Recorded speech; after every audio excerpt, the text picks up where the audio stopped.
No maid lasted with the millionaire's new wife until a black maid did the impossible. Everyone knew the mansion on Willow Lane, not just for its sprawling gardens or 12-car garage, but because every maid that entered never lasted, not one. Some lasted 3 days, others quit by lunch, but all of them left with trembling hands and silent stares. And the reason, Isabel Riker, she was beautiful, tall, blonde, a white woman in her early 30s, who wore dark red dresses like armor. Married recently to Malcolm Riker, a silver-haired millionaire twice her age. To outsiders, she was elegant and poised. But inside the walls of that mansion, her name was spoken in fear. Isabel didn't scream. She snapped. She didn't curse. She sliced with words so cruel they left bruises deeper than fists. She threw dishes, not in rage, but with surgical precision. Her smile could rot flowers. No one dared speak back to her until Nain arrived. It was raining the morning Nain walked through the tall iron gates. She wore a plain maid's uniform, brown dress, white apron, yellow gloves. Her dark skin was worn from years of cleaning homes that never felt like hers. But she needed this job not for vanity, not for status, but for her son, Jamal, age 8, nonverbal, in need of therapy she couldn't afford. When she stepped into the mansion, it was quiet. Too quiet. The butler didn't greet her. The housekeeper barely nodded. They all knew this one wouldn't last. Start with the living room. Isabel's voice rang from upstairs. Nain obeyed, gripping the mop and approaching the shining wood floors. She noticed a half-tipped bucket nearby and instinctively moved it.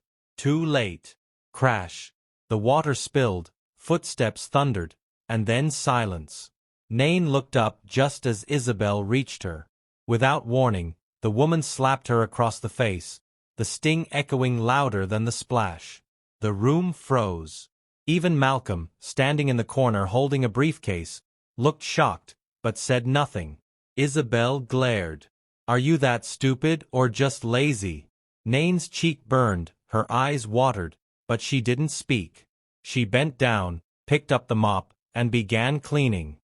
"I asked you a question," Isabel hissed. Still, Nain didn't look up, just softly replied, "I'm sorry, ma'am. I'll do better." Word spread quickly. "She didn't quit," the staff whispered. Some laughed, others watched in disbelief. Isabel ramped up her attacks, burned Nain's uniform by accident, hid cleaning supplies, spilled red wine just to see how she'd react. Nain just cleaned it up. When Isabel called her a walk-in pity project, Nain smiled and said, "I hope your day gets better."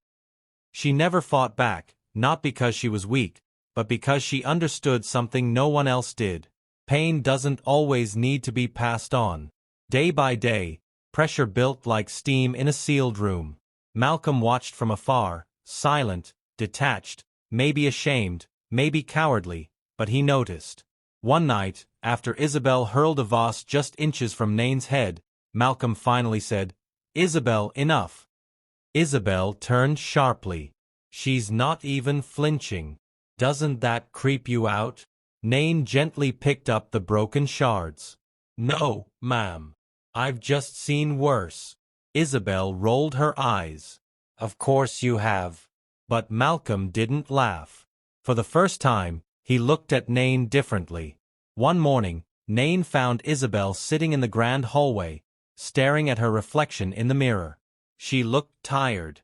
Makeup was smeared, her hair unbrushed. Nain didn't say anything. She just placed a clean towel beside her and walked away. That night, Nain returned home late. Jamal was asleep on the floor, his toy truck scattered beside him. She kissed his forehead and whispered, "2 more weeks, baby. Then I can afford that appointment." She looked in the mirror and saw the swelling on her cheek from 3 days earlier. Still, she didn't cry because she had endured far worse. And she knew something was shifting. Even Isabel's silence was starting to speak. Back at the mansion, Isabel stood alone in her bedroom, staring at the perfectly made bed Nain had prepared. Tucked corners, fluffed pillows, a fresh flower placed delicately on the nightstand. She didn't know why, but she sat on the edge and touched the flower for a brief second. She didn't feel alone. She didn't understand it. Not yet, but something inside her had started to soften. And Nain was the reason. 4 days after the mirror moment, Isabel didn't say much. No commands barked, no tantrums, no shattered glass. She'd passed Nain in the hallway without a word, her expression unreadable. But Nain could feel it. The air had changed. On Monday, Nain placed a warm towel by the shower and a cup of lemon water by the bed. On Tuesday, she noticed Isabel's shoes scattered in a hurry, so she arranged them gently, even left a note. "Your favorite ones squeak a little. I can take them to a cobbler if you'd like." Isabel didn't respond, but she didn't scoff either. By Thursday, something happened no one saw coming. Nain had just finished mopping the east wing when she heard crying. Not muffled sobs, but loud, raw, unrestrained weeping. It was coming from the music room. Cautiously, she pushed the door open and saw Isabel on the floor. Makeup streaked, arms wrapped tightly around her knees. Her hands trembled. Nain froze. "Ma'am." Isabel didn't look up. "Go away." But Nain didn't. She stepped inside quietly and sat a few feet away, saying nothing, just being there. After a long pause, Isabel whispered, "They said I'd never be enough for him. That I was just a young body to make him feel powerful." Nadine didn't move. "I thought if I could control the house, I could control the fear." Her voice cracked. "But every night I look in the mirror and I see the girl they warned me about, angry, lost." She turned to Nain slowly. "And you? You just keep showing up no matter what I do." Nain's eyes softened. "Because you needed someone to stay." Isabel's lip trembled. "Why?" Nain smiled, her voice calm. "Because I've been the woman no one stayed for." That night, everything changed. The next morning, Isabel entered the kitchen early. No heels, no makeup, just slippers and a robe. She poured Nain a cup of coffee. The staff stared speechless. Isabel placed the cup in front of her. "I don't know how to say thank you for not walking away." Nain's hand trembled slightly as she accepted the cup. "You just did." Over the next weeks, the mansion felt different, lighter. Isabel stopped berating the staff. She asked questions. She apologized for old outbursts. Not all at once but piece by piece. And Nain, she didn't just become the housekeeper. She became the heart of the home. One afternoon, Malcolm returned early from a board meeting. As he walked into the living room, he stopped cold. There on the carpet where once Isabel had thrown a vase in rage sat his wife laughing. Not a polite chuckle, a real genuine laugh.